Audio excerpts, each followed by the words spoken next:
before I get into the actual capital ships themselves, I kind of want to cover the basics of the capabilities of capital ships as well as their purposes. So, with that, carriers, well, I'll just do capital ships in general, right? So, capital ships have what's called a jump drive built into them. So, what that means is they are not constrained to the normal ways of transportation in the game, i.e., stargates. So, every other ship, battleship down, battleship, battlecruiser, cruiser, destroyer, and frigates, they all are constrained by having to use stargates to travel from one system to another, inherently on their own. Whereas capital ships, which is carriers, dreadnoughts, super carriers, titans, jump freighters, and Rorquals, they all have the ability to have what's called a jump drive. Black Ops 2, but I'll talk about that a different time. But so they have these things called jump drives, and what that allows them to do is that allows them to be in one system, and as long as it's within their range of their jump range, what it's called, and it goes off light years, which is something I'll kind of touch on, but not get super duper in depth. I have a tool that maps all that for you, and we'll talk about that in a second. And basically what it does is it allows them to jump from one system to a completely other system as long as it's within the light year range of that system you're jumping out of. And it jumps to a beacon that is called a cynoceral field. Now, since the patch like 3 or 4 or 5 months ago, however many months ago it is now. Sorry, my wife just got super loud. But whatever the patch was a few months ago, they've changed it into 3 different types of cyno ships or cyno fields. So you have the industrial cyno that works for jump freighters and jump freighters alone. Those can be fit to industrial ships, as well as the Venture. So any of your T1 industrials, the Iteron, Badger, is it Badger still? Yeah, the Badger, all those things, right? And then you have what's called the covert cyno field, and that's for Black Ops bridging. And I'm not going to touch on that too much, but just know that it requires a lot of skills, and I'm not going to harp on that too hard. But then you have what's called just the regular cynoceral field. That can only be fit to recon ships, the Force recon ships. So your Falcon, your Arazu, your Rapier, and your Pilgrim. Those are the 4 ships that can fit them, as well as Black Ops battleships, which again, I'm not going to focus too much on Black Ops battleships. The only thing you really need to know is that they can fit cyno fields. Just because I'd be surprised if you guys dabble in Black Ops a whole lot anytime in the near future. So those are the 4 main ships that people use for cynos, are the 4 different Force recons. Now, when this module is fit to your ship, it's a high slot module. It has a little bit of fitting usage. It's not crazy, but at the same time, it's not like you can just like the covert cloak where it doesn't really take up any fitting room at all. So all it does is when you activate it, you sit still for 5 minutes and you open a beacon. And that beacon is open to anyone in your fleet to jump to. So any other capital ship within your fleet will see that beacon when they open up the jump to option. And I'll talk about that in a second. So wherever that cyno field is, the capital ships will land within 5 kilometers of where that cyno field is lit. Now, and this is probably a little overkill in information, but just so you guys are aware, if the cyno ship lights a cyno and it gets bumped, because it does happen, right? People mess with each other on docks, whether it's friendly or unfriendly. People trying to bump you off the stations that you or so that they can kill you, whatever it be, right? If you light the cyno and you get bumped, it does not matter where your ship is. What matters is where that cyno beacon is. So you could get bumped 100 kilometers away. That cyno is where the capitals will land, and they will always land within 5 kilometers of the cyno. So that's something you should always keep in mind. But also keep in mind when lighting cynos, the ship has an actual size to it. So you might be 5 kilometers from the station, the citadel, whatever it may be. But, if you're only showing 5 let me take that back because I know that's going to be misinterpreted. So I'm not going to go too far into it. I'm sure people will have safe spots, and we can probably make a little bit more of a training thing of how to do proper cynos and proper stations. Just because that could be an entire class on its own. Just know that the ships come within 5K of the cyno beacon itself. I'm just going to leave it at that. So that is the primary core of transportation when it comes to capital ships, is jumping from whatever location it is to a sino beacon, and then doing whatever they're going to do there, whether it's stop to mid to gain cap and wait out your red timer, or continue jumping on, doing whatever you're doing. So the other thing I want to talk about a little bit with that is your jump fatigue, as well as your jump reactivation. So jump fatigue basically is a mechanic that was brought into the game many years ago at this point.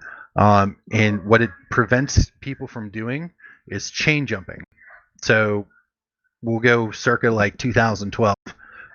Pandemic Legion used to have what was called a roaming super capital fleet. Basically what they could do is they had sinos set up all over the game, and anytime a fight went down, all they had to do was light a chain of sinos, and they would be at the fight. It didn't matter where it was on the map. Within 5 to 10 minutes, they would be there with an entire super capital fleet. Because there was no jump fatigue, they could just jump, and as soon as their cap was back at jump, but within the jump cap, they could just jump again and just keep doing that to the fight. So there was no like hard timer of preventing them from just chain jumping. So jump fatigue was introduced to reduce that impact of very capital heavy groups from basically being able to dominate the entire game. But with jump fatigue comes jump reactivation. So them coupled together, it's your blue timer, red timer. Blue timer's jump fatigue, red timer's jump reactivation. Your jump fatigue, basically all it is it's a multiplier for your jump reactivation. The higher your jump fatigue goes, the longer your jump reactivation will be. The reactivation is the one that dictates how soon you can jump. So after, say, like a max range jump, and I'll get into that when I link the tool. After you do a max range jump, you'll get the high end of reactivation. And if you keep doing that time and time again, it will not take you long to max out on jump reactivation, which can be all the way up to 30 minutes long.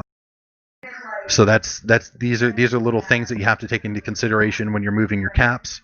Whether you're jumping around cache and doing stuff, if you're trying to do logistics with it, the jump freighters, stuff like that, you have to be very mindful of your jump fatigue and jump reactivation. And really the best way I can tell you to be familiar with it is test it and get yourself familiar with it. I'm sure you can find a YouTube video on it about the exact mechanics behind it. But it is something that you have to kind of keep in the back of your head every time you're in your capital. And hey, am I able to jump if I have to? Do I have an exit sign and stuff like that? But we'll get into that here in just a second. So talking about jumping, this is a very, very useful tool. I'm going to link it here in Mumble. For the recording, I'm sure you can add this to the recording or something. So that little link I have right there is called Dotlan. Now, Dotlan is a third-party app used for EVE Online. It has multiple different uses. However, for this purpose, we're going to use it for jump ranges, and we're going to worry about jump ranges. We can work on jump routes later on. So if you, along the top, you have a bunch of little different tabs. You see blog, universe, navigation. I want you guys to click on the navigation link, or the navigation tab. Now, here it looks like there's a lot of things on your screen. I promise you it's not overly complicated. So all this is this is a good way in order for you guys to kind of plan and have knowledge about jump ranges, right? So what I want you guys to do, we're just going to do like a quick test here, just so you guys kind of understand how it works. So what I want you guys to do is under navigation tools, does everyone see where it says navigation tools? Does anybody not see where it says navigation tools? All right, so under the navigation tools, it right now what's in bold called Jump Planner. To the right, you see Route Planner, and to the right of that, you see Range. I want you guys to select Range. So what this is going to do is we're going to pick a specific system, and we're going to look at the jump range from that system. So general rule of thumb, you always want to make sure you're within jump range of like staging. So in case save fleets. Once you guys start getting into the realm of more capital presence, having that capital ship umbrella is very important when it comes to saving bigger toys, whether your Rorq gets tackled, whether a carrier, a super, or something like that gets tackled, you need a very quick response. So this gives you a good idea of what systems are in range of your capital staging, if like for bigger alliances. And once NSH gets back, all that, we've got quite a bit of it. Anyway, this is just good knowledge to have. So What I want you guys to do is where it says system, I want you to type PKN. And then it'll have a little drop down come up, PKN TAC NJ cache. And I just want you to select that. Then under ship, you're going to pick a carrier. Doesn't matter. It's like one of the options closer to the top of the slide bar. So Archon, Chimera, Nidhi, Thanatos, they all have the same jump range. And this is something else you'll realize about capitals. Not every capital has the same jump range. I don't want to dive too far into the weeds on this. I don't want to go into super specifics about capitals, jump ranges, and all that stuff. Anyway, so what I want you guys to do is underneath where it says ship, you have a carrier selected, and then you have jump drive calibration. So that is a skill that you train in the game. What that skill does is that allows you to jump 1 extra light year per level. I.e., what that means is that you can jump farther the higher the level you have. So you can select that. Generally, we tell people to put it on JDC 5 for capital umbrella stuff. So you can leave the jump drive calibration skill at 5. And then max jumps gates, you just set that to 1. So click the drop down and just click the number 1. And then you have limit region. We're just going to do show all. So if we can reach outside of cache, outside of the inherent region of the system we chose, we can see all the systems that can hit. And then filter, we're not going to do any filters. We're just going to leave it no filter. And that's it. Yeah, that's all the changes we're going to do to it. So up where it says system PKN, that has a little button that clicks go. Go ahead and hit that. So now what you see is a relatively crap map of the jump range from PKN. So to make it more visual for you to understand and see where you can jump, underneath the map it has jump range maps. So you have the 3 different regions you can jump into, and under that it tells you the exact systems, all that stuff. But for this, I want you guys to actually be able to visually see the map. So under where it says jump range map, I want you to click cache.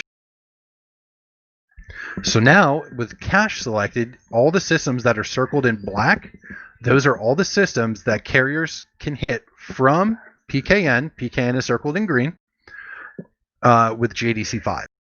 So if you have JDC 5 on this ship, you can hit the entire east half of cache with a carrier. So this is just kind of a tool so you can kind of see jump ranges. Also, for good knowledge, if you guys are going on a roam, if you guys are going in someone's space and you know where their staging citadel or their staging system is, you can do this and see what systems they can reach. So if you tackle something, you know if you're in capital range of them or not. So this is a very good tool for both defensive as well as offensive planning. So that is probably not the best, but that is just like the quick run and dirty of basic capital ships in jumping. How to figure out how far you can jump. I'm not going to go super far into figuring out like sino chains and all that stuff. But I want you to understand how the jump drive works, and I'll go a little bit more into. Actually, I can just do that now. I'll do that when I talk about capital ships. But yeah, so we've talked about a little bit about how sino fields work, how they're activated, the ships that they're on, and just basic jump mechanics. Before I go into like the actual capital ships themselves, do you guys have any like glaring questions for me? Just real quick. So the last part was under systems and jump range, right? We click on cache, and then a list comes up. That's the list we can go to, if I understood you. So in here, let me link you. So that's the screen I'm looking at right now. Basically, from here, if you click like the little icon underneath the map that says cache, what that does is that brings up like the Dauntlin map of cache, and it shows the systems you can jump to. Okay. Yep. And then same thing if you click on any of the other regions. So if you clicked on like Outer Path, the ones circled in black are the ones you can reach, so on and so forth. Does that make sense? Yes. Okay. Do I have any other questions? Just a small one. More about when you want to sino your ship. Let's say I have like a Rorq and PKN, like our staging here, and I want to go, let's say, ice mining and NG tac. would you recommend like we should have a sino there that we still sino into the ice belt or whatever, or the fortizars are there, or do you should we gate it there really? If you have the option to use the sino, use the sino. Here's the thing, right? With capital ships, they're very big, fat, and slow, and they're very easy to get caught. When you use the sino, you are in charge and you are in control of where that ship is at all times, and you are in control of what can affect your ship. Right? So if you have the ability to use the sino to go from PKN to NG tech, always use the sino, and more so, always put the sino on a fortizar. Always put the sino on at least a structure. So I know, and this is bad habits that you'll see in other major alliances, but it is very common that you'll see like a fleet of or a group of Rorq will sino into like an asteroid field or something like that. And instead of going straight to the structure, and they're on the asteroid field. But now that they've sinoed in, when you come out of jump tunnel, you're at 30 some odd % cap. So at that point, you're at a very vulnerable state of being attacked because your capacitor is already really low.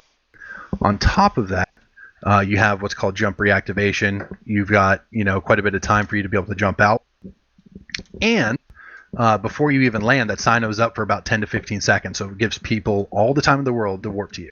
If you are at least on the fortizar or on a structure, in a capital ship, you want to go to fortizars preferably.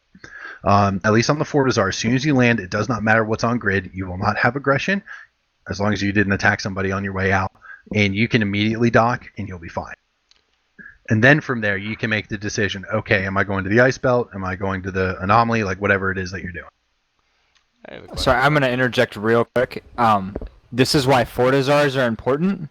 You can't dock with a capital ship in anything except for a fortizar. Keepstar. So, like, you can't dock your Rorq in an Athanor. You have to do it in a fort.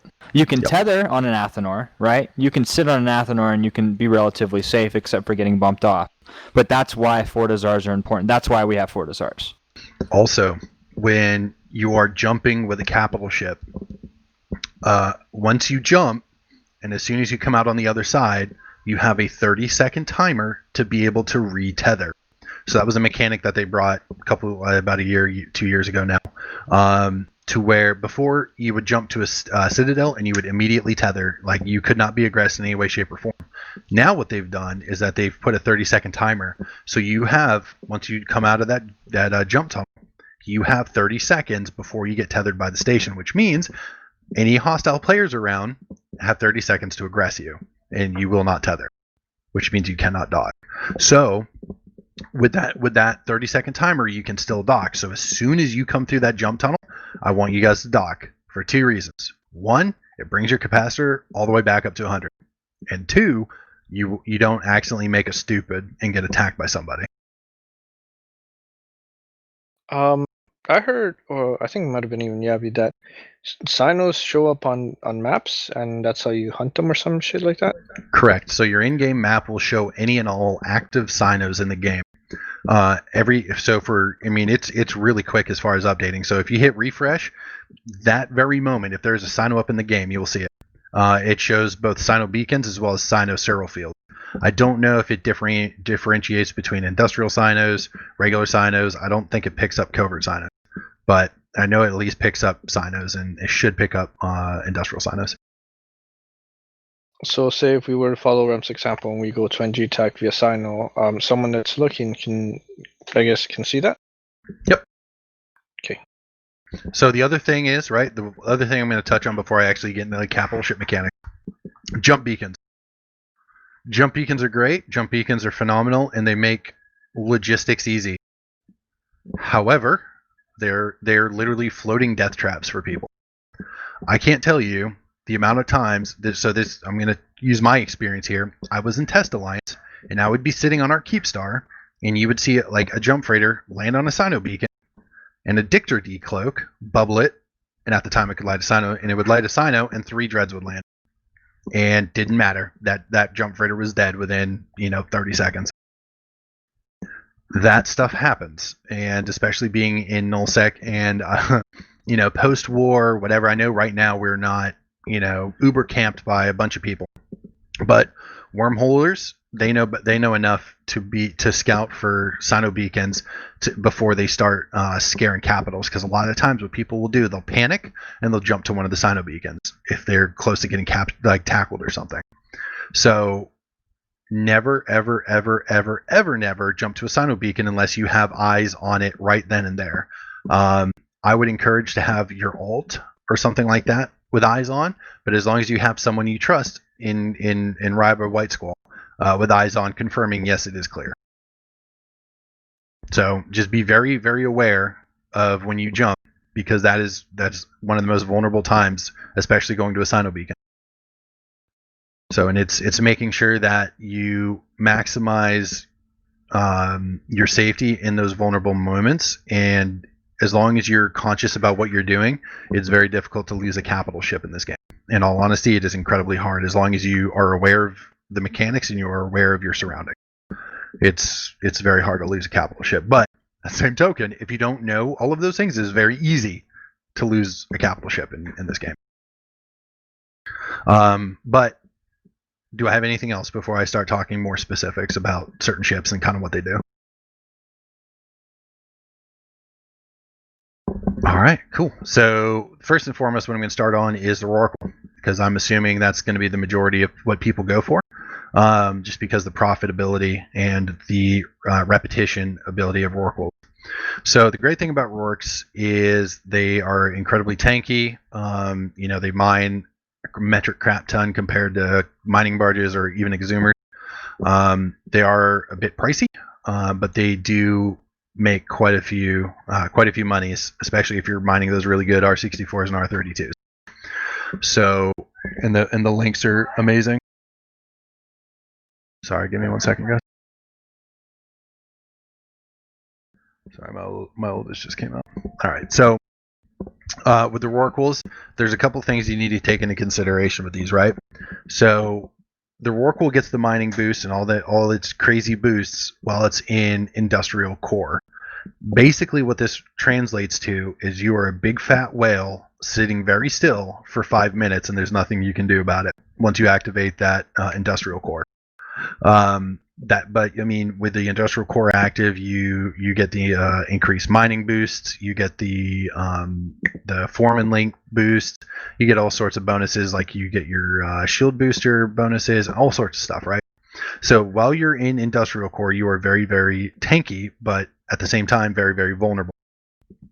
So when you're using a Rorqual, I don't know the specifics on what Yabby has put out as far as like rules and mitigations on Rorquals, but when you're using them, you have to make sure that intel is clear, because where we are, we do not have a very large and robust save fleet. It's not like we can drop 20, 30 carriers on whatever comes by and tries to attack our Rorquals. And Rorquals, although are strong, at this same token, they're very easy to kill if the combatant fleet brings the right tools, if you will. But a couple cool things about the Rorqual. So it has the industrial core mode. It also has the same jump range as a jump freighter, and I'll get into that just a little bit more. So basically, it jumps really, really far compared to like a carrier.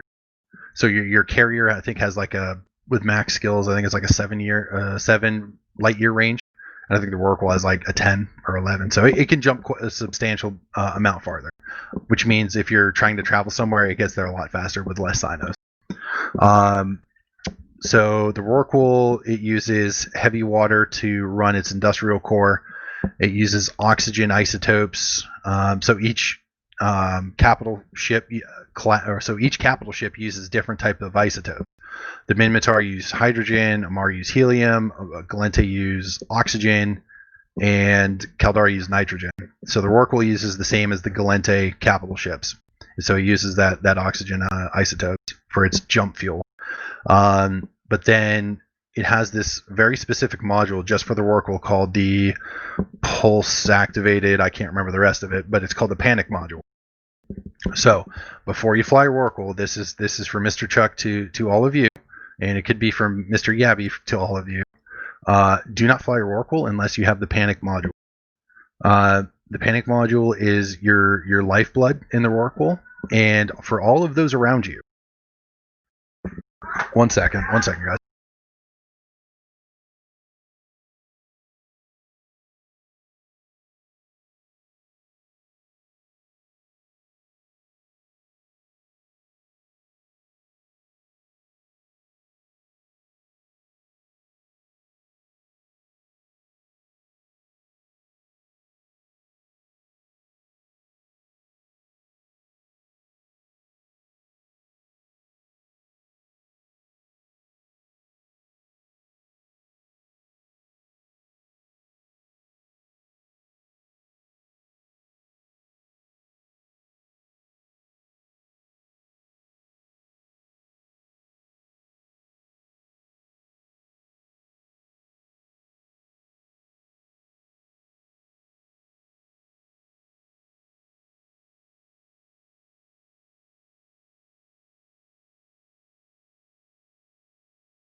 Your mom, Gale.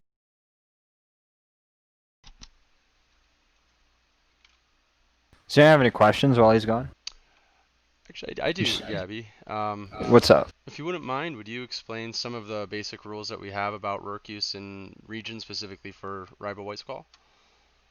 Yeah, so we pretty much have a generic, and it might get lifted actually, based on some recent events and stuff. It might get changed, but I actually forget the exact times that we have things set off for. Maybe Mal remembers, but somewhere 1500 to between 23. basically like, what was it? I believe you said 1500 to 2300 Eve. Okay. Yeah, that's what I was gonna say. That sounds right. Roughly around like pretty much 50 to 2300. I wouldn't have Rorqs out. It's a really good idea to check Eve Scout as well. Like wormholes are very important. A lot of what our rules are set up for are really large wormhole groups that would actually be able to mess with you and take you down right now. We're blue to pretty much half of New Eden. All of your threats are going to be in EU time zone.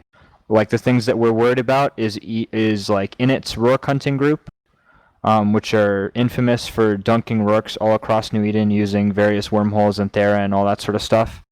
And I mean, once Init has you tackled, like there's not much that's going to save you from the 120 Kikis that are going to be shooting you, right? Because it's like what do you fight 120 Kikis with? You need like at least half that in caps usually, like something ridiculous.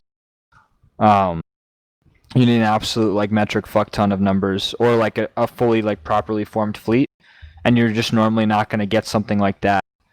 Like our Shield Dream could actually technically fight that,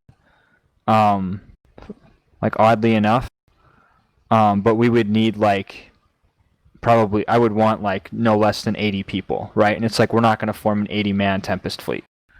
So the rules are set up in a way that like protects you against like the very few things that are actually going to kill you. Like Init aren't going to kill you in US time zone. Like watch for Thera wormholes. If there's stuff nearby, like just don't use them or try and close those Thera holes.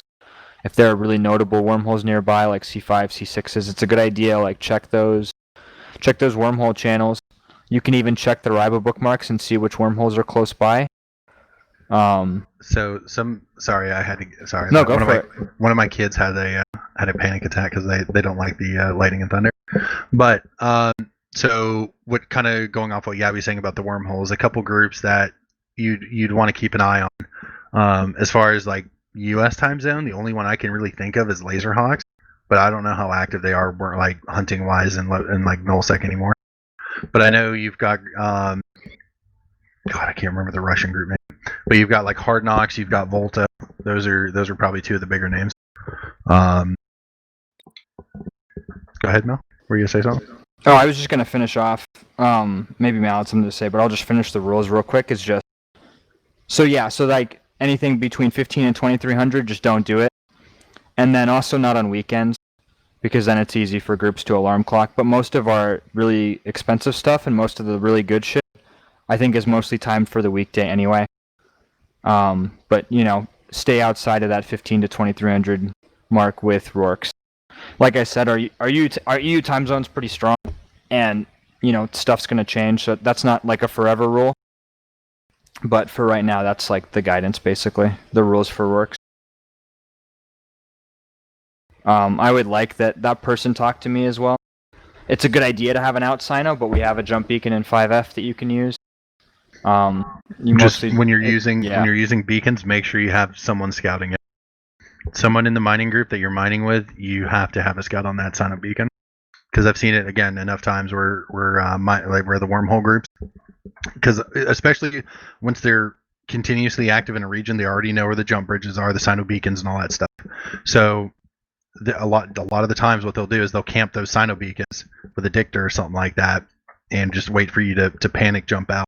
And especially us, we don't have sino beacons in every system, so it's pretty easy to throw out 3 or 4 dictors to cover all of our sino beacons. Or I think we only have the one at 5F actually. Either way, always make sure that if there's ever a plan to use a sino beacon, always have eyes on it. Yeah, but that being said, it's better to use it than certain death. Yeah. But I was just gonna say, like, we don't have a ton of actual rules, because like at that point it's kind of like you're a big boy, like like stay outside of that EU time zone for your own safety, and then like you should have a panic module on your ship. You should understand how your refits work.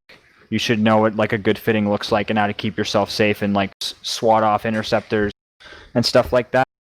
So there's not like specific rules about all that kind of stuff, but it's kind of expected that you understand game mechanics and you've PvP'd and you sort of know what you're doing. So speaking of the Rorq, and you brought up refit. So one of the very, very good things to do with the Rorq is making sure you have multiple refits on you, and what that means is that you have multiple modules to go from quote unquote crab fit to a tank fit. Right, so crab fit, you might have a couple drone navigation computers on there, your survey scanner, whatever you may have, right? And you might offline some of your high slots so you can turn on stuff in your mid slot, whatever. One thing to keep in mind when it comes to combat refitting, there's 2 things that you have to keep in mind. One, you have to have a mobile depot near you in order for you to combat refit, or another capital. But assuming that we're Rorq mining, Rorqs aren't going to be right on top of each other. You have to have a wet 2 already deployed. You can't just deploy it, because once you deploy it, it takes 1 minute for it to online. Once it's online, you can then use it to refit. The other thing is you cannot refit with a combat timer. And what that means is if you're running links or if you're running boosts, every time you cycle those links, you have a 1 minute combat timer, which means for that next 1 minute, you are not able to do a combat refit, i.e. you can't change your fit in space. So when you're out mining and anything like that, my rule of thumb is, and you guys take it for whatever it is, if you see neutrals traveling around space, my rule of thumb is 5 jumps, but use your best judgment.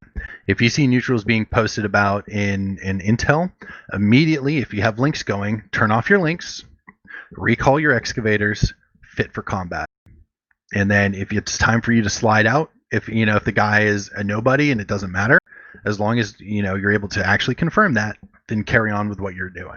But if you don't know, if you're not sure if this guy's a hunter, if you're not sure what the individual is or what he's flying, always go with the safe bet. Refit for full tank. Drop your boosts, all that stuff. Be ready to extract. If something tries to come on grid and tackle you. Now, I'm not saying like just panic jump. Just because you saw somebody in intel, but be ready for that in case people are trying to get on grid and tackle you. And so the only other like big thing with the Rorq when it comes to it is the way the panic module works. So it is a one-time use module, and what that means is after you use it, it breaks. So you have to dock and station, fix it, and re-online it. But what it does is once you activate that module, you have a skill that determines the length of that skill. So we're just going to use hypotheticals. It's a 5. So you have it to level 5. You go into an invulnerability state for 5 minutes. And for those next 5 minutes, nothing can do damage to you at all. It also affects all of the mining barges and exhumers on field. So if you have a whole bunch of coveters on field that didn't somehow die before you go into panic, or exhumers or whatever, they will all be saved by the panic module as well. It's actually a really cool animation if you've never seen it. And everything within that was within that panic range, and I can't remember what it is off the top of my head, will be invulnerable for damage for 5 minutes. And basically, for those next 5 minutes, that's where you start praying to whatever you believe in that your blues are starting to form something to come save you. Because the way the panic module is usually used is you sit there and you tank as much as humanly possible. You're chugging cap boosters. This is when like Yabby was talking about those 120 some odd kikis per minute. And you're sitting there, you're tanking as much as possible. They're going to be putting a lot of pressure on your cap. They're going to be putting a lot of pressure on your tank. And and you're trying to manage as much cap injection and as much shield boosting as possible. But once you run to the very limit and you're not able to tank anymore, whether you've overheated all your tank modules, or you've run out of cap boosters, or you're just out of cap at this point, that's when you hit the panic module. Because what you're trying to do is you're trying to prolong and give your friendlies as much time as humanly possible to get to you. So example is, say those 120 kikis land on you and your immediate reaction is hit that panic button.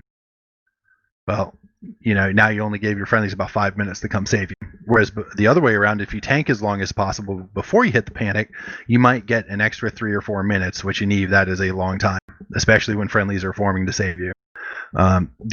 Try to give the people as much time as humanly possible to save you, and you'll have the best chance possible of surviving. It's not it's never 100% thing. Rorqs die, things happen, but it's just one of those things that you have to be conscious about and make sure that you understand. Don't panic, basically. The other thing with Rorq was, actually, this is something I didn't even cover before with the jump stuff. Cool. So we talked about Sinos. Sorry, I'm just gonna jump back real quick and cover this because I completely forgot. So we covered Sinos and how to light Sinos and where you want to light Sinos and all that kind of stuff, but we never talked about how to actually jump with the capital ship.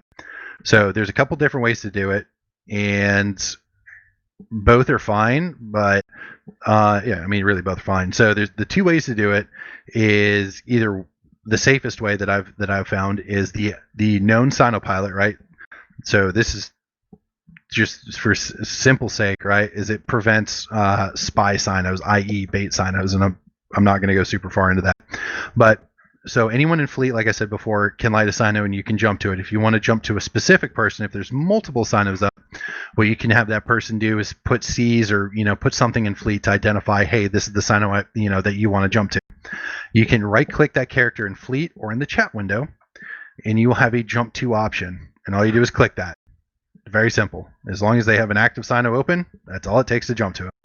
The other option is, and this is more usable if you want to use Sino beacons and stuff.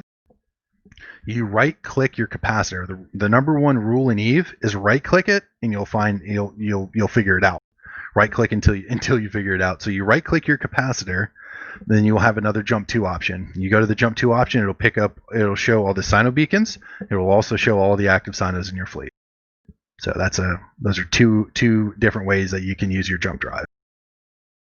Because it's not like an active module. It's not like you have to hit F1 to turn on your jump drive and then any other weird stuff after that. It's just a right click thing. Okay, but I wanted to cover that because I completely forgot about it. But going back to the Rorq, I think I covered the most of the stuff when coming to the Rorq. We covered the panic module, the industrial core. We covered fuel stuff a little bit.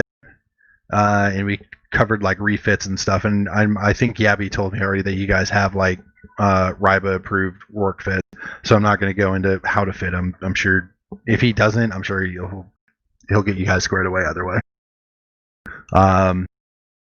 So are there any? Our fitting is on our corp fittings. It's you don't have to make it that expensive. You can just T2 out that fit. But that's the bling. When I was getting shot by 30 people and I was getting focus void bombed and there were 30 people shooting me, I was killing them and I was tanking them without any issues whatsoever, and I was fucking laughing. It was no problem whatsoever. So, also known as the Chad Rorq. Yes, yeah, it's the Chad Rorq. That's like the Chad like combat fit Rorq. Like I was killing people, and like I probably could have like survived and killed them and forced them off grid without any backup.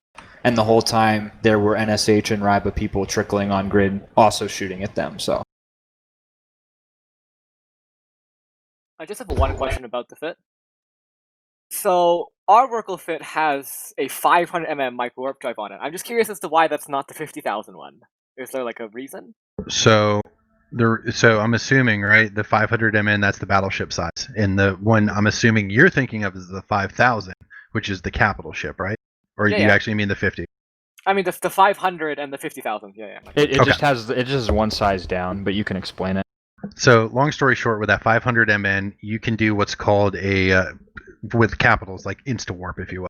So your normal align time with a Rorqual is going to be anywhere between 30 and 40 seconds, which I don't know if you know, but that's a really long time in this game. Gives a lot of people a lot of time to get tackle on you or whatever.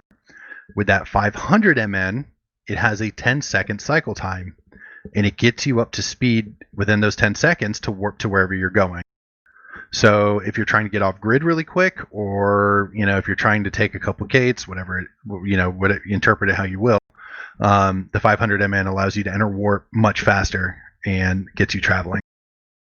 That's the gist of it. Okay, yeah, thanks.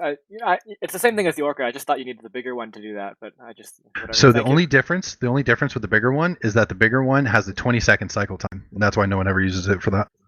Oh, I see. Interesting. Can you? So once you get that combat timer, right, you can't refit and use the Wetu, etc. Right? Does that apply to your siege? So say you're hit out of siege, right? Can you still siege and panic? Correct. So siege does not have any effect on your aggression timer. And does that affect the panic thing? You said it affect friendly coveters and all this, right? Does it also affect like your own combat drones? Are they like immune? Just a curiosity. I don't know. So That's if you a have great excavators question. out, I have no idea. if you have excavators out, they can still be killed. If you have any drones out, they can still be killed. You can still recall them, and you can still assign, like, put them on bad guys, other ships. But your combat drones do not do any damage while you're in panic mode. So, not being able to do any damage, but what about like ECM drones or things like that aren't doing damage, but rather like target disruption or things? So I've never actually experimented with ECM drones. So for those of you who don't know, I was a very avid Rorq miner in test, and I've been dropped on by quite a few different groups. So I've been able to test the panic module a couple times, and I kind of played around with it, a handful of them. The other times were I was panicking because I had way too much ISK on field than I should have. But so with the combat drones, I know for sure you don't do any damage. With the excavator drones, I know for sure they can kill them. ECM drones, I have no idea, man. Honestly, that would be a very good Google question, probably, because that's actually brilliant. Because if you're only being like warp disrupted, that's phenomenal. One other thing, real quick. Do you want me to talk about, like, quick and easy methods of, if you don't have a whole bunch of people on grid, like various ways of how to unbubble a Rorq? Because there are a couple cheap and easy ways. If you have a handful of like quasi-competent people, you can do it. Yeah, it's up to you, man. However you want, whatever you think should be covered. Okay, so I know a lot of like the White Squall guys, or at least a handful of you guys, are getting into like stealth bombers. So a method that is used, and this is better when there are less enemy ships on field. This is like wormhole groups. They send, like, they already know there's a Rorq there, whatever. They just send tackle. So they'll send sabers, and they'll generally, that's the majority of what they'll send. They might bring an interceptor or two. So this is just like knowledge for mechanics, is that if you launch a bomb from a stealth bomber, you can destroy bubbles. So if you have sabers trying to bubble your Rorq, it cloaks up somewhere, whatever it, and you have the opportunity, you can launch a bomb and kill that bubble and give that Rorq an opportunity to jump or warp out. Another cool thing is for command destroyers. This requires a lot more skill, because I personally wouldn't try it because I don't trust myself. But if you good command destroyer Boucher are out there, You can also use the boosh module to jump the bubbles away. So those are a couple other little mechanic loopholes that you can use to untackle Rorquals and stuff like that.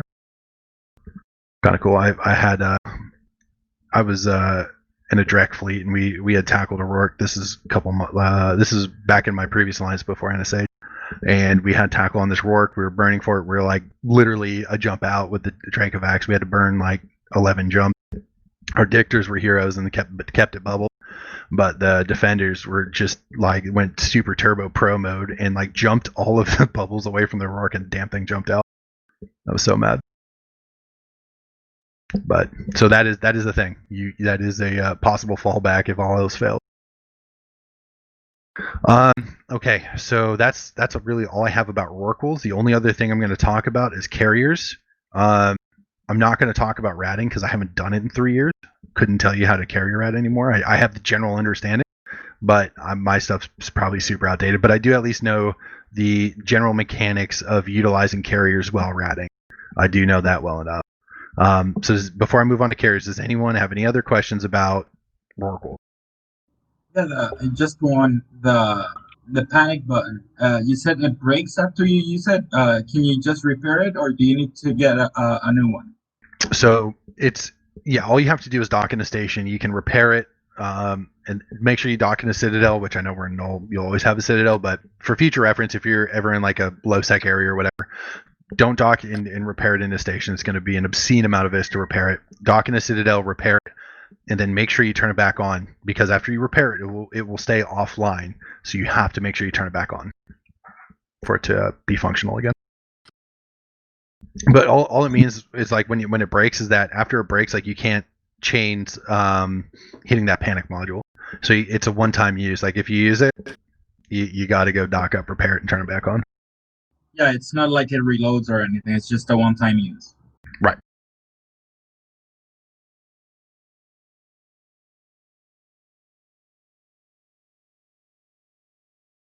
For better or for worse. All right, cool. Sorry, was someone going to say something? Okay, so next up we're going to talk carriers. So carriers are probably one of the most commonly used capital ships in low sec when it comes to ISK making, aside from Rorquals. So carriers generally are relatively cheap. They make a decent amount of ISK.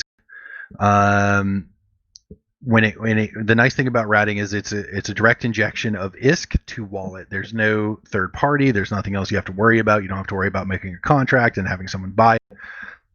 You kill rats, things populate in your wallet, and you're happy and you move along. So carriers are actually a very popular tool when it comes to making ISK in the game. And further down the line, super carriers, but we're going to worry about that. So carriers, I mean, really, it is really simple. So we already talked about basic mechanics. So if you have a combat timer against another player, you can't refit. You're not going to be using a mobile depot on this thing. The only other thing that I'm going to tell you is do not fit on what's called a network sensor array to your carrier if you're at. I'm going to save yourself the heartache and the aggression of trying to warp out and not being able to warp out, and you trying to figure out why, and then you get tackled and die. I'm going to just have you guys skip that headache and tell you not to fit network sensor arrays to your carriers. So the network sensor array is a capital ship module that fits in your high slot. It only works on carriers and supers. What it does is it gives you a massive bonus to scan resolution, which means you target stuff faster, which is great. And it has a 1 minute cycle time, which is whatever, as long as it's activated, it gives you that bonus. The issue with that is that it prevents you from entering warp. So while it's activated, you cannot enter warp, which means once you activate it, you land in your site, you activate your NSA so you can lock rats, someone pops in local, that instant, you have 1 minute until you can warp out, and you better pray that you don't get tackled, because again, ratting carriers, generally when they're fit for max crab fit, die very fast. To put it in perspective, they have about the EHP of 2 battleships, so they don't last a whole lot of time. So again, when it comes to ratting carriers, for the love of all things holy, use sensor boosters. and not a network sensor array. It's going to save you a whole lot of heartache with that right now. Unless Yabby has something to say. I just saw you unmuted. Yeah, if you guys have an NSA on any of your carriers and it's not a combat carrier, we're gonna have a problem. That's all I'm gonna say, because there's no reason. There's literally no reason. Just don't even buy the module. Actually, like, you don't need it. Like, that extra 2 seconds of lock time and then you being stuck on grid for an extra half a minute, it's not worth it. I promise. I absolutely promise you. The other disadvantage the NSA gives you is it takes a lot of capacitor to keep it running. And then what that means is that keeps you underneath your jump cap. And what that means, sorry, I'm using a lot of that, you have to have a certain level of capacitor in order for you to jump. So if you had to take an emergency jump out, if something happened and you got to jump out, you weren't able to warp because there was like a drag bubble where you were aligned, and I'll get to the aligning part in a second. You can always jump. If you do not have the NSA on, you will always be at jump cap. If you have the NSA on, it uses a lot of your capacitor, and you won't be at jump cap, which means, if they bubble wherever you're going to be going, you're in a lot of trouble. So always have, just like Yabby said, from the start, don't fit in NSA. Don't worry about it. Only for combat carriers. Don't worry, that's it. Okay? So your carriers are just going to be sensor booster. So now the other couple bits, there's two major mechanics that you have to understand with carriers. The great thing about carriers is that you can stay aligned at all times. So what that means is that you're always aligned to a station, a Fortizar, whatever, somewhere where you can, like, anytime anything happens, somebody jumps in the system, somebody gets reported in intel, whatever it is, there's no aligning and waiting for it to go into warp like an Orca or something like that. You just hit warp and you're gone. You're immediately off field and you're safe. So that is very crucial when you're in a carrier, is whenever you're routing a site, always make sure you're aligned to a Fortizar. If you guys aren't using POSes, and that's a whole other conversation, but always, for the time being, and I'm sure Yabby can cover that at a later point, but if you're adding in carriers, always make sure you're aligned to a Fortizar, somewhere where you can dock. That is very important. The other thing to keep in mind is your fighters. So while your fighters are deployed or launched while they're out in space, you cannot tether. So what a lot of people will do is they'll take their carrier, they'll warp to the Fortizar, they'll leave their fighters in the site doing whatever they're doing, and then once they're on the Fortizar, they will recall them. And all that it takes for them to get tackled is for somebody to warp onto them and put a warp disruptor on them. And now they cannot dock, they cannot tether, and they could potentially be in a whole world of shit if their aforementioned plan doesn't go the way they planned on it. So when it comes to carriers, and a lot of people that I've known that have lost carriers, what they do is they wait for the person to pop into local and then they warp. And by that point, it's too late. You've already set yourself up for failure. What I always tell people, what I recommend people, is at the very latest for you to warp off. If someone is next door to the system of you next door, that's when you need to be recalling your fighters and warping off. And as long as you do that, it is very, very difficult for you to get caught and die. So with that, right? So you give yourself enough time for your fighters to be recalled to your carrier. So they're trundling across the 100 kilometers, whatever it is, right? With the micro warp drive cycle, they get on top of you in no time. And once the fighters are in your bay, you warp. Now, say I'm going to use an example of when not to do this, and you kind of have to go with just warp to station and pray. If if someone pops into local and they're, you, as soon as you see someone pop into local, you're recalling your drones, right? Because that's what old Mr. Chuck told you to do. You're like, Mr. Chuck told me to recall my drones before I warp, so I'm doing it. You hit recall drones, and while your drones are still traveling to your carrier, someone lands on grid, someone in some baddie ship, whether it's an interceptor, a dictor, whatever it is, and you go, oh shit, this is bad. I need to warp to the station. And so at that point, I give you full permission to leave your fighters behind and warp to that station. Now, when you land on that station, you have an invulnerability timer. So just like when you come out of warp anywhere else, you have about a 10-second invulnerability timer. I can't remember the exact time. So you have about 10 seconds for you to for anything to happen to you. So at that point, you have a couple options. If homeboy is nowhere near you, if he's not landing on the structure near you, you can hit recall fighters. And so if there's nothing hostile on grid, that's what I want you to do is recall fighters. Because what will happen is they will warp from the grid that they were to you, and they will land right next to you, and then they will go right inside your fighter bay. And at that point, you can dock. No big deal. Now, once you hit recall fighters, and for example, the guy warps to you, and he's within 50 kilometers, within a reasonable engagement range. I want you to say, "Nice knowing you, fighters. It was good having you," and just hit dock. It is a lot easier to replace fighters than it is to end up having to replace a carrier. So those are like general understandings that just depending on how scenarios play out, it will dictate the decisions you have to make on how to save up. Does that make sense? I kind of feel like I kind of went in like 5 different directions there. Can you right click and disconnect them like you would drones sometimes? I don't know. I don't think so. Is he happy here? He poked you. I don't think he carrier ass, but he made it know.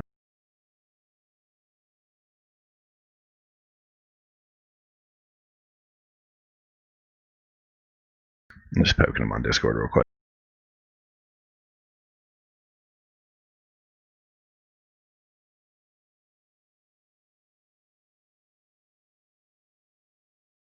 Okay, I'll hold on to that question once he gets back.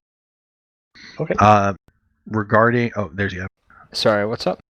So Malganor asked a question. I'm not entirely sure. So he was asking if fighters are like drones to where you can right click and abandon your fighters. And I don't remember if that's actually an option. So I'll link you guys a video. This is actually a video of Wally ratting and explaining how to rat and like how all the things work. So you can see the bays, because the bays are different. I don't know if Chuck said that yet or not. So you don't just have like a drone window. You have like 3 fighter bays, and those are your 3 like drone squads, basically. Your fighter squad. And you have to, I think, if you select all of them and you right click and there's an abandon button, and it should abandon all 3 of them, but you might have to do each one individually. I don't remember. It's been a really long time since I've had to do that. Now, if I'm not mistaken, you can still dock with your fighters out in space without disconnecting from them. And at that point, you docking will disconnect you from your fighters. Yes. Okay. Because I remember, again, this is knowledge that I've had from like 2017. So my example was basically I had completely forgotten. I thought I recalled my fighters, but I didn't. And I warped to the station. It's still true. I remember because I actually did it because I had to fucking boat. Because once you do that, once you dock, you can't reconnect to them. So I had to boat back in my carrier because they were just floating on the undock. I did it recently, actually, like really recently. I just remembered. Yeah. So that's accurate. If it was an anomaly, you'd have to probe him down. That's why I ended up having to do. Wait, is he using that sensor array thingy in that video? He is. Wow. Also, can carriers fit silos? I didn't know that. No, that got removed.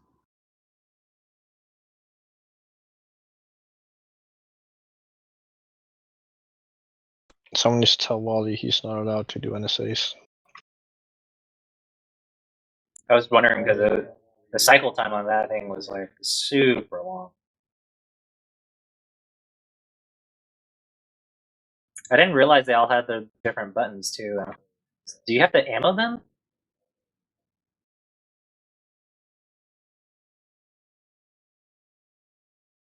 I heard you can micro them. Oh, they like actually reloaded stuff. What the heck?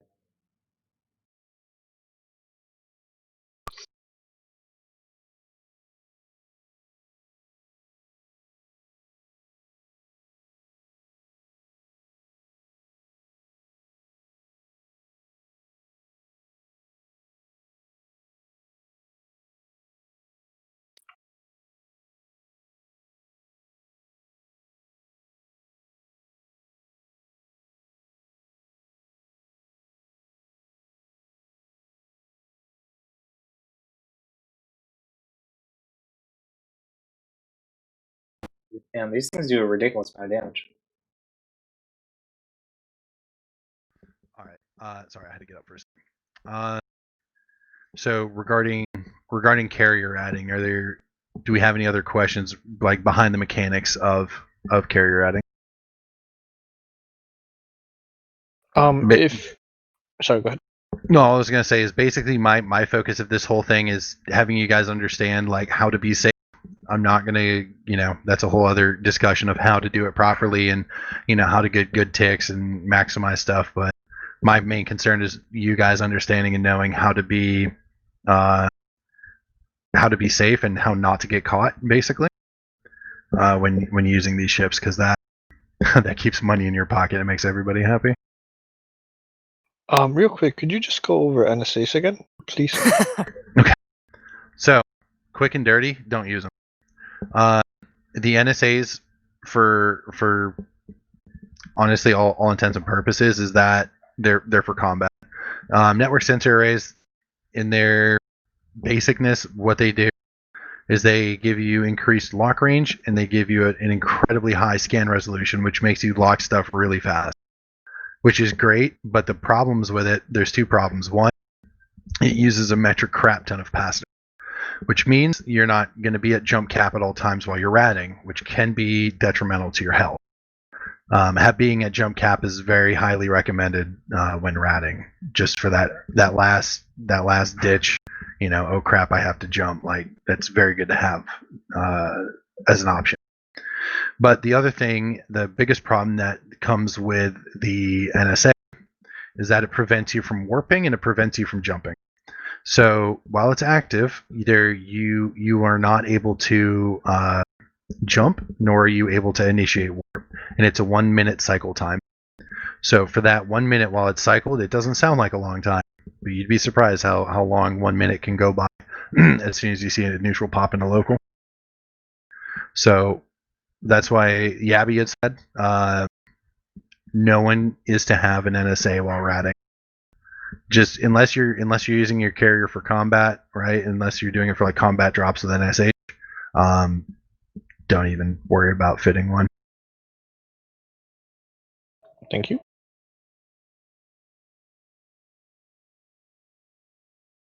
All right. Does anyone else have anything about carriers?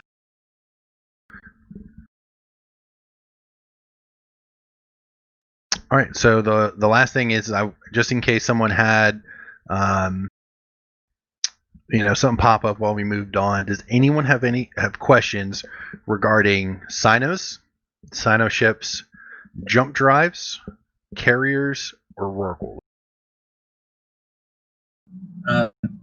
Since those ships, the one thing you aim for is to be safe, or as safe as possible when you use them. Do you have like any recommended like backups we could have in an alt while using them? Sino ships. Okay, so the biggest thing, yeah. So when you're in a Rorq, we'll use a Rorq for example, or which one makes more sense to you, carrier or Rorq? Well, the Rorq. Okay, so as a support ship for the Rorq, Sinos. So my biggest thing is when it comes to that, right? So there's two things you want to have: a capital umbrella.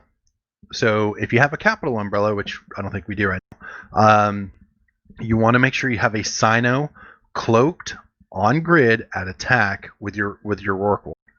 And what that does is that allows an immediate response to be initiated to come save you. So, and what most alliances will do is that they will tell you if you're out Rorq mining, you will have a Sino wall with you. So if and when you get tackled, you already have the Sino there. It doesn't have to travel from wherever there's an available Sino ship on an available character. You already have one there and ready to go. So whenever we undock our capital fleet, you light the Sino and we jump to you, right? So that's normally that's the option one. But since we don't have a capital umbrella at this time, option two is wherever you want to get your Rorq to, if something bad was to happen. So if you guys are mining, we'll just use PKN, just because I know that's where you guys live. Do not have your Sino in PKN. You cannot jump to a Sino beacon in the same system you are in. True. So when you're out in your Rorq and you have an alt, you're trying to make it useful. Have that Sino on a friendly Fortizar that's within jump range. So if you're mining in PKN, I know you can jump to NG tac, and I know you can jump to 5 tac out or 5F tac. So I would, make sure you have a Sino on one of those two Fortizars. And again, for any capital ship, there's not when you're like crabbing and you're trying to do like a carrier, you're doing so much as it is, you can't really bring like an alt to support it. The Rorq, I mean, if you have like a Hulk out there, that's great, but I would strongly encourage a Sino alt before you have like Covetors and Hulk alts out there. So just to reiterate, for example, if we're mining with a Rorq and PKN, you would recommend that we have a Sino alt on the NG TAC Fortizar, for example, right? Mm-hmm. Yes. Okay. That's perfect. Yep.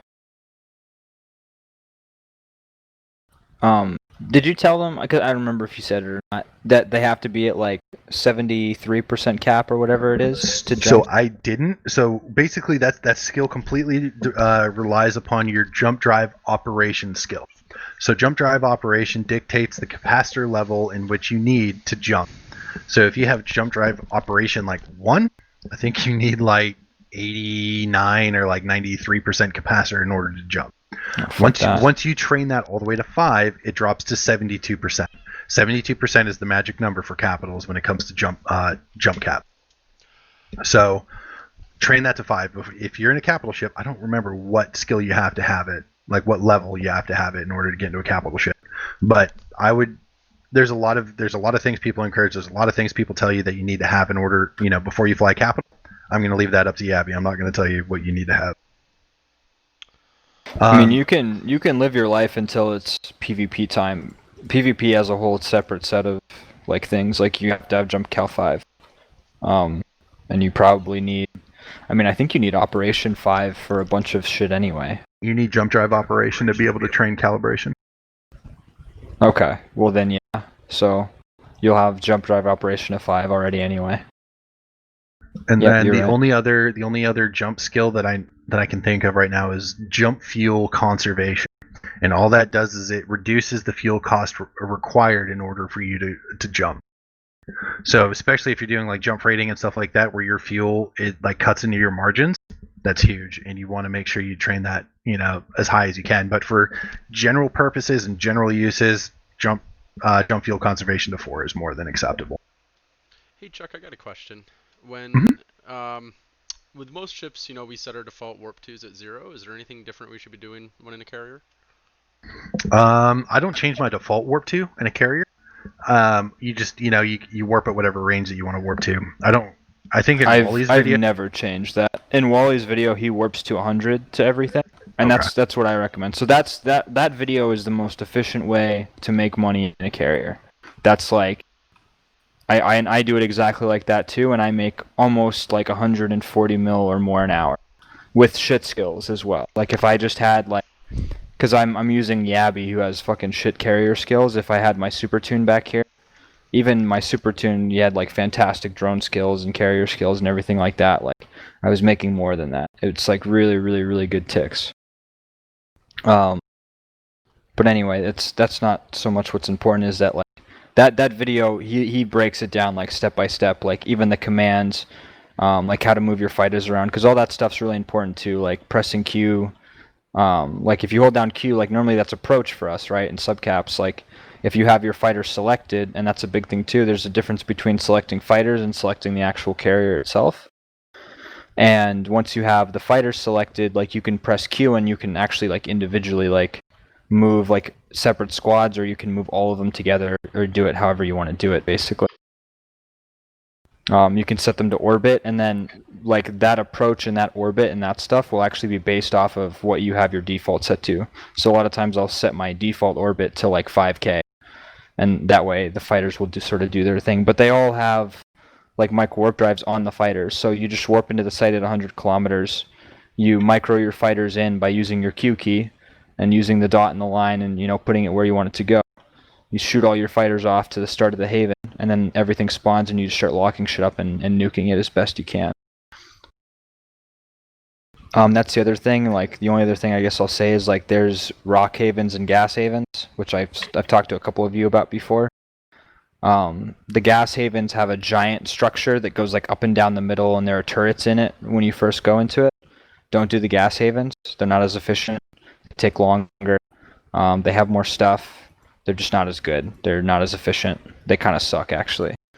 And then the rock haven's the other one. When you first warp into that one, there's not going to be anything in there.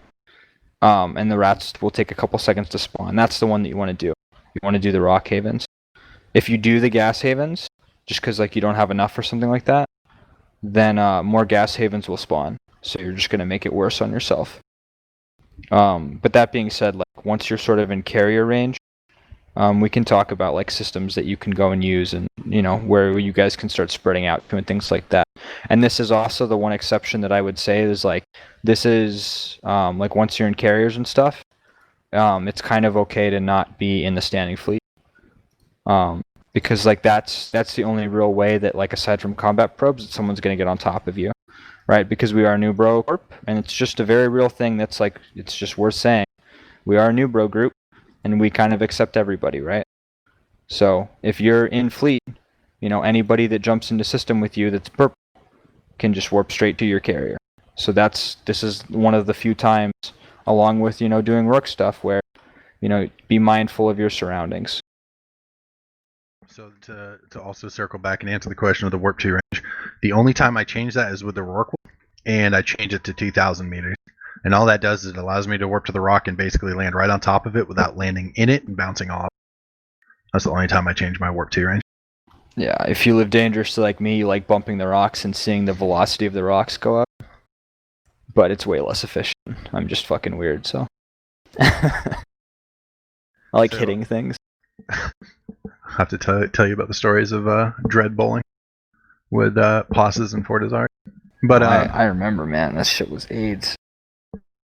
But unfortunately, I do go here really soon. But I do want to answer any other questions if anyone else has them. Like, don't feel shy. How about comms when we're doing Rorq or capital stuff? I mean, just follow simple comms etiquette. Like, if someone's like, "Hey, I'm being tackled," like the general, everybody shut the fuck up kind of thing, right? Like yeah. the whole check, I'm tackled. But when you're tackled, everything stopped. So, like, perfect example. I'll just use myself as an example. When my Rorq got tackled, literally what I said was, like, and people were asking me to do shit. I literally said to like everyone's face. I don't know who here was there for that. I literally said like, I am trying to keep my Rorq alive. All of you need to figure it out right now. I am in like, there's a basic level of info that you do need to convey to people, like the system that you're in, and like at that point you need to make sure that you're in the standing fleet.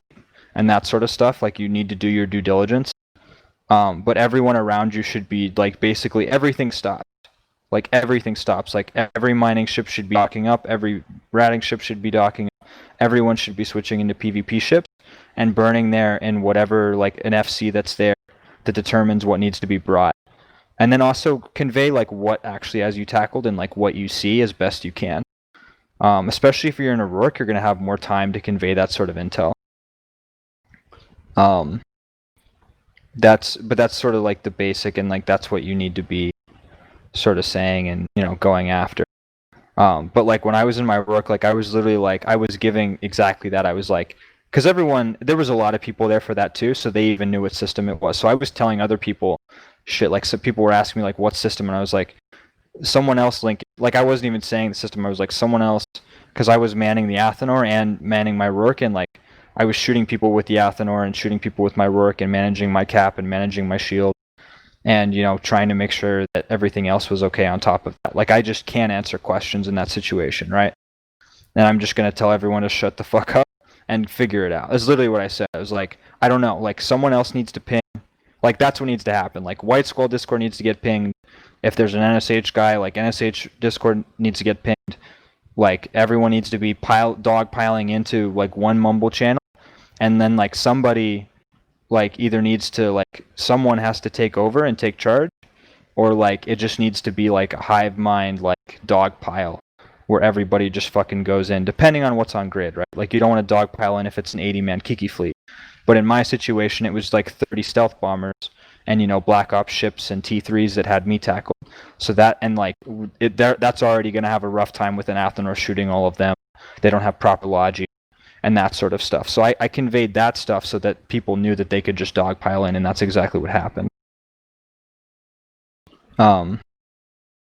The important thing is to, it's about like prioritization, and that's like another one of those things that it's hard to teach and it's hard to explain, but you just kind of have to, this is so like kind of shitty of me to say, but you just sort of have to know like what the priorities are of what needs to happen, right? And this is why the PvP aspect of the game is so important. This is why we teach it, and this is why like it is the emphasis. I know it sort of isn't because there's not a lot going on right now, but normally this is why I push PvP stuff so hard.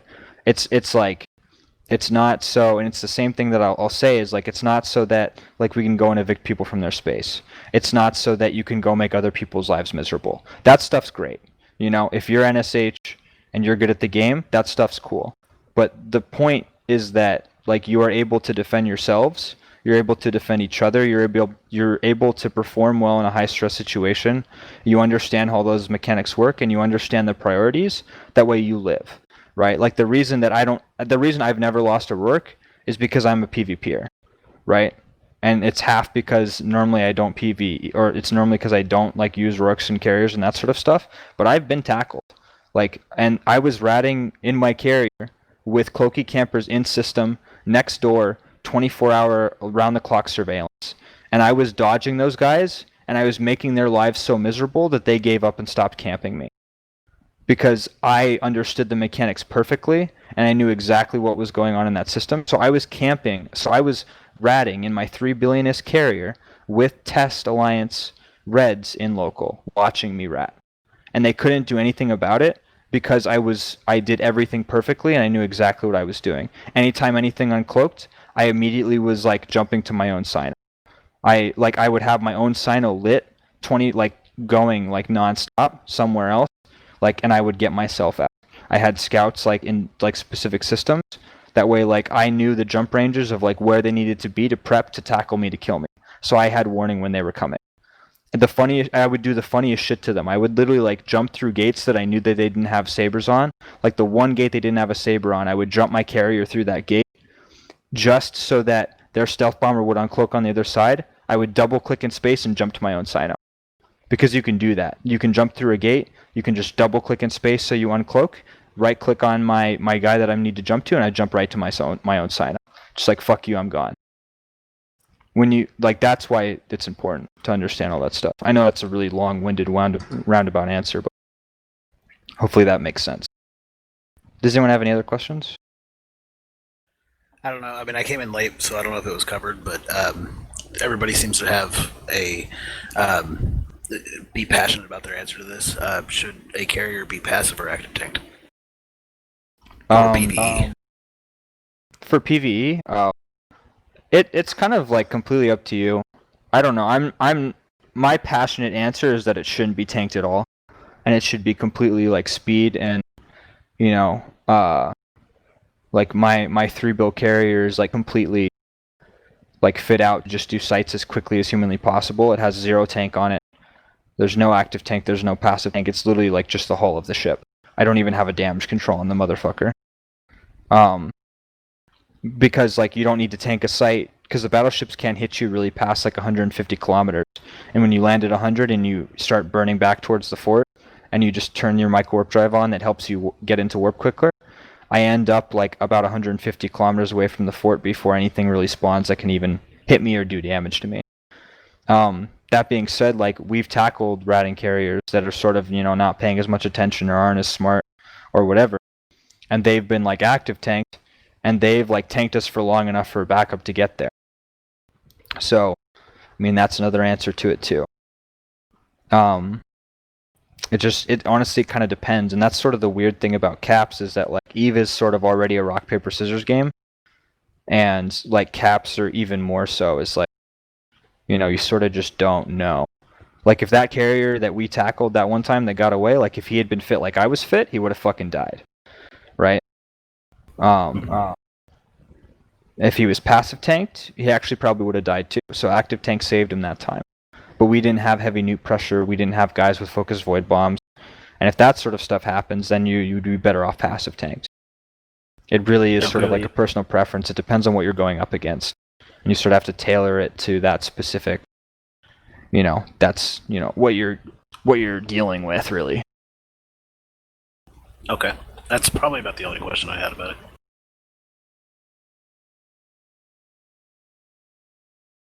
Anything else at all? Does anything not make sense? Or you're just, curious about and want more elaboration on? I think Chuck ended up actually having to go. He's muted, so.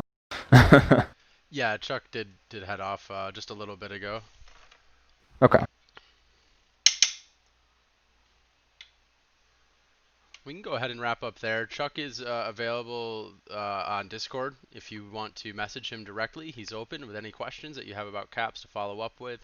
We'll also be doing more cap classes with specific topics, like today how we covered Rorqs and carriers. We'll cover other specifics as well as we go through. There's just a lot of stuff to unpackage with it.